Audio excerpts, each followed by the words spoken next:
हमारे बेटा बिटिया हैं, अब सबके यहाँ मेवा मिठान पकवान बनेंगे दीपावली में, हम भी कुछ बना देंगे तो हमारे बेटा बेटी लाभ नहीं टपकाएंगे कि उसकी देख के इनको ललाटे नहीं रह जाएंगे, इनको भी हम कुछ बना देंगे।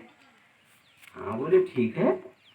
तो लिस्ट बनाई कबीरदास जी की पत्नी ने, उसमें लिख दिया 1 किलो चावल, एक शेर। पुराने जमाने की बात शेर कहते थे, वो किलो 80 तोला का होता था और 1 किलो होता है 96 तोला का। माने ये समझ लो कि किलो को पहले शेर कहते थे।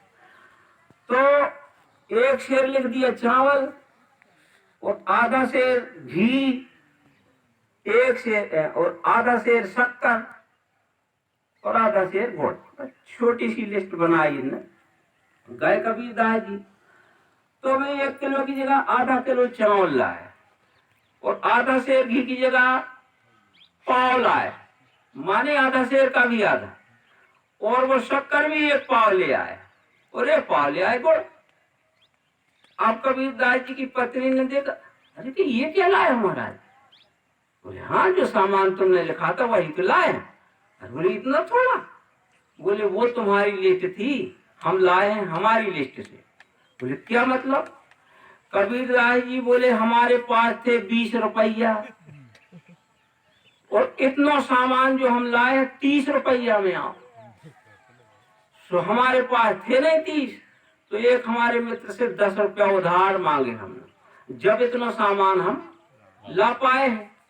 अब कल हम रात तक रजाई बुनेंगे, रात तक।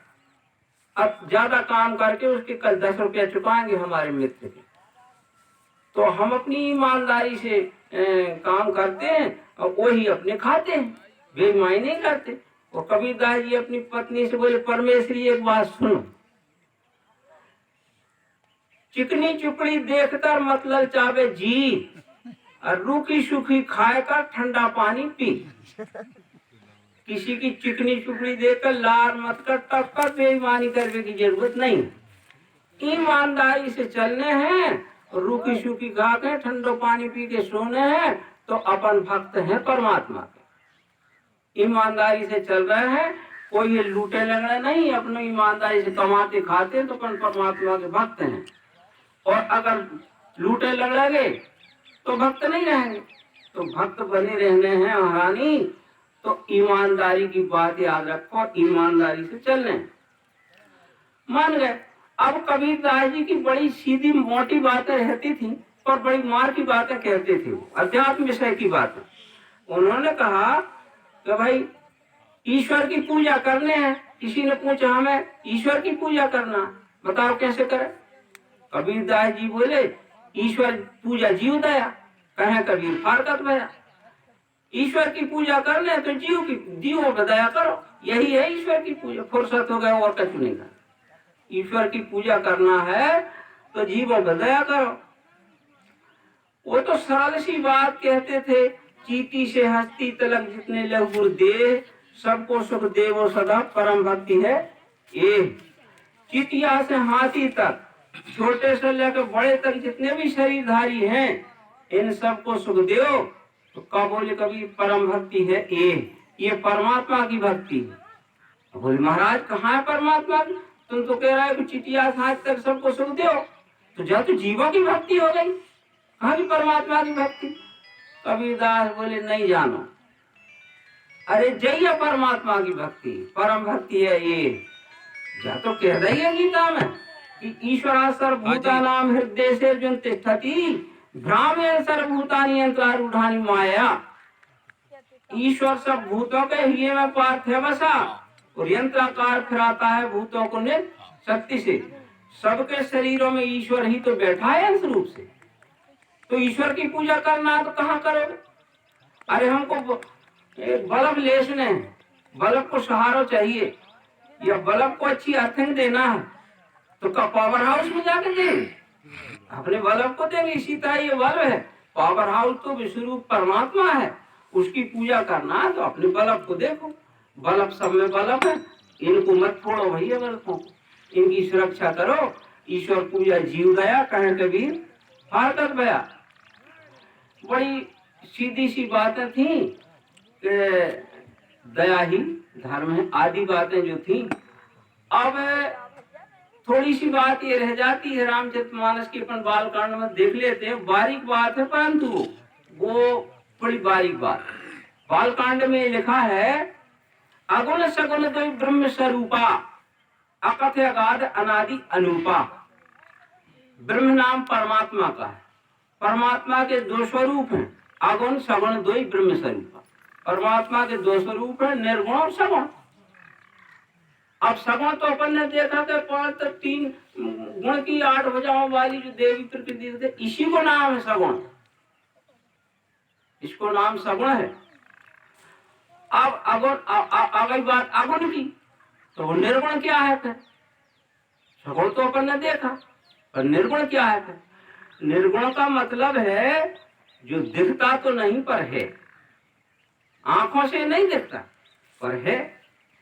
तो इसमें प्रियत्व तो भरा है, माइक में दिख रहा है, आंखों से बुद्धि से दिखता है, इसमें प्रियत्व तो भरा है, सब में प्रियत्व तो भरा है, पर वो आंखों से नहीं दिखता, बुद्धि से दिखता है। अब प्रियत्व का आकार हम पूछे, प्रियत्व का आकार बताओ। प्रियत्व लाल होता है, पीला होता है, हरा होता है कि सफेद होता है? प्रिय कैसा होता है? तो ये भी प्रिय है, तो ये भी प्रिय है, तो ये भी प्रिय, ये भी प्रिय है, ढोलकी भी प्रिय, हारमोनियम सब तो है प्रिय के स्वरूप। अब प्रिय का क्या आकार बताएंगे?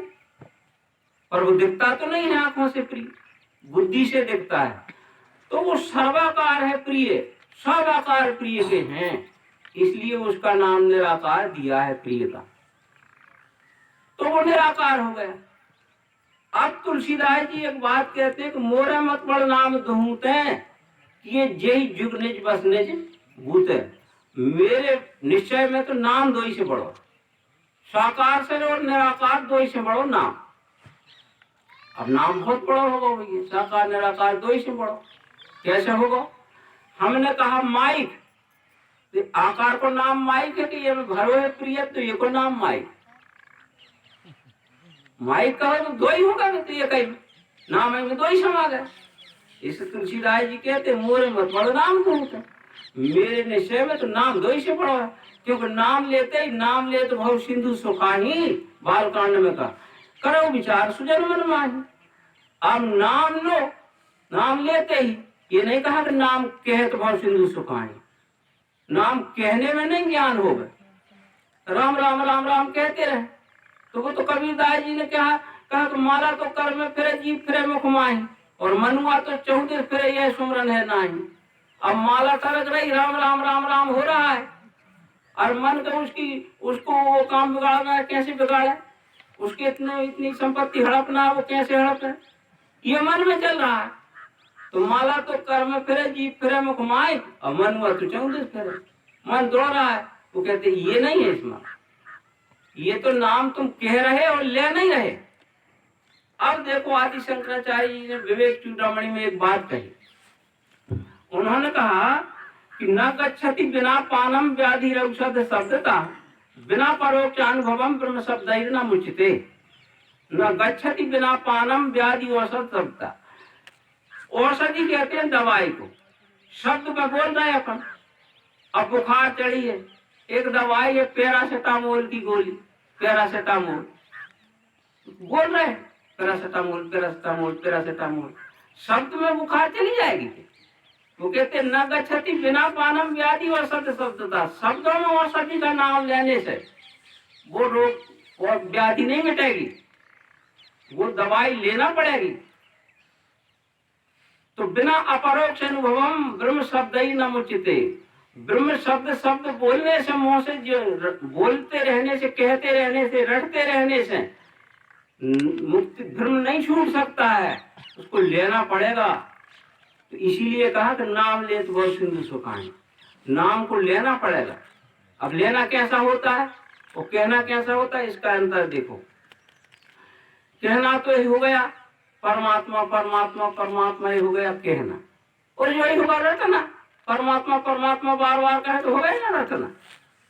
परंतु लेना ये है कि अगुण सगुण तो ब्रह्म स्वरूपा, हमने साकार को देखा कि ये 5 तत्व 3 गुण वाली ये प्रकृति है, जहां देखो 5 तत्व, यहाँ देखो ना, ये दिख रहा है रूप भाव से अग्नि, स्पर्श भाव से वायु, शब्द भाव से आकाश, और रस माने स्वाद भाव से जल दिख रहा है, गंध भाव से पृथ्वी दिख रही है, और अच्छा लगना बुरा लगना अच्छे बुरे मत की तीनों तो दिख रहे हैं, सब में भरे हैं में तो गीता में तो ये कह दिया कि न तदस्ति पृथिव्याम वादी देवेशु बापना सत्वम प्रकृति जैर मुक्तम यदि भी त्रिभिर्गुणाई। ऐसी वस्तु संसार में कहीं नहीं है जिसमें तीन गुण ना हो, कोई वस्तु नहीं है, हर वस्तु में तीन गुण है, हर चीज में तीन गुण। तो अब ये हमने देखा कि पांच तत्व तो तीन गुण का तो एक विस्तार है जिसको सगुण कहा, जान लिया, जानने के बाद इसमें भरा प्रियत्व निराकार जान लिया, और दो ही मिलकर नाम है विश्वरूप परमात्मा। अब ये हुआ लेना, नाम का लेना, जिसको हम विश्वरूप परमात्मा कहते हैं, और नाम लेना हुआ, पहले कहना था खाली, अब हुआ लेना। अब थोड़ी सी बात देख लेते हैं अपन, उस पर चर्चा करके समाप्त कर देंगे 10 मिनट में। एक बात हमारे बुद्धि में आती है, सब लोग समझते हैं और सोचते हैं कि परमात्मा जिसको कहते हैं परमेश्वर